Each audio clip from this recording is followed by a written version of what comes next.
Apakah PKC sedang gelisah? 11 dokumen berurutan diterbitkan dalam sehari untuk mendukung usaha swasta. Dalam beberapa tahun terakhir, otoritas PKC telah dengan tegas menekan perusahaan swasta dengan dalih regulasi.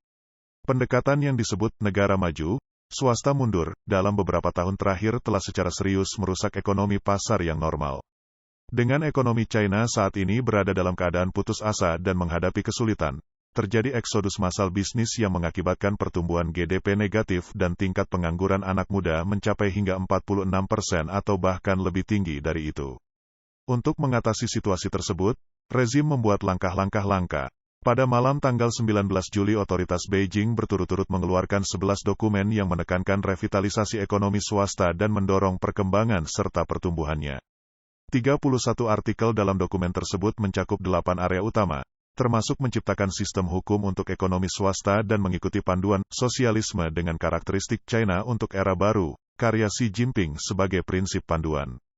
Mereka juga menekankan penguatan kepemimpinan sentralistik dan bersatu dari Komite Pusat Partai atas Ekonomi Swasta dengan tujuan mencapai versi 2.0 dari kemitraan publik swasta dengan mengikuti langkah-langkah partai. Menanggapi masalah ini, Li Hengqing, seorang ekonom yang tinggal di Amerika Serikat, mengatakan, jika PKC telah mengetahui situasi saat ini, mengapa sejak awal mereka harus mengincar para pengusaha swasta?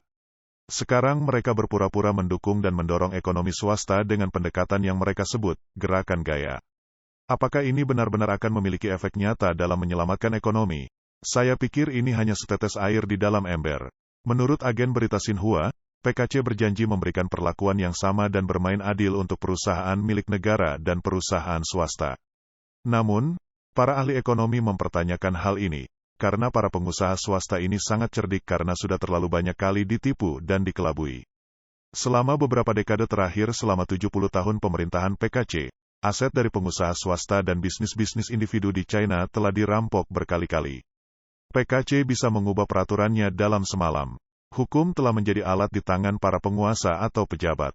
Mereka mengetatkan hukum saat mereka ingin, melonggarkannya saat mereka mau.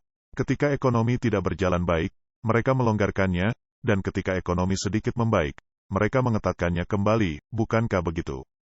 Kemudian mereka datang lagi untuk merampok kami. Dengan jenis dukungan untuk ekonomi swasta seperti ini, pengusaha mana yang akan berani benar-benar menginvestasikan uang hasil jerih payah mereka dan berusaha mengembangkan ekonomi?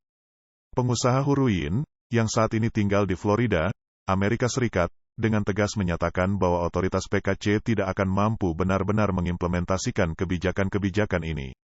Dia menyatakan pandangan pesimistisnya mengenai prospek pengusaha swasta dan tren penurunan ekonomi China saat ini.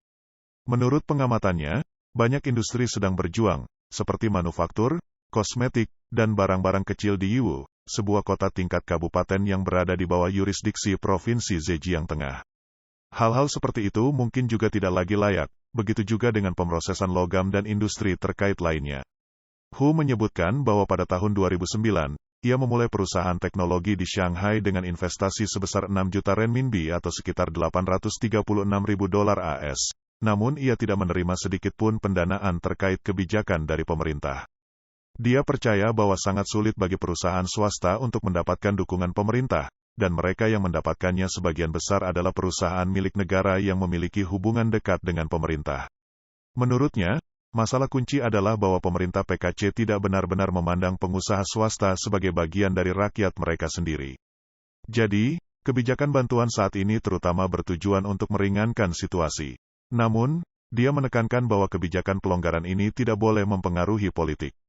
Jika ekonomi swasta membuat rakyat biasa terlalu makmur dan mengancam status kekuasaan PKC, maka otoritas akan menekannya.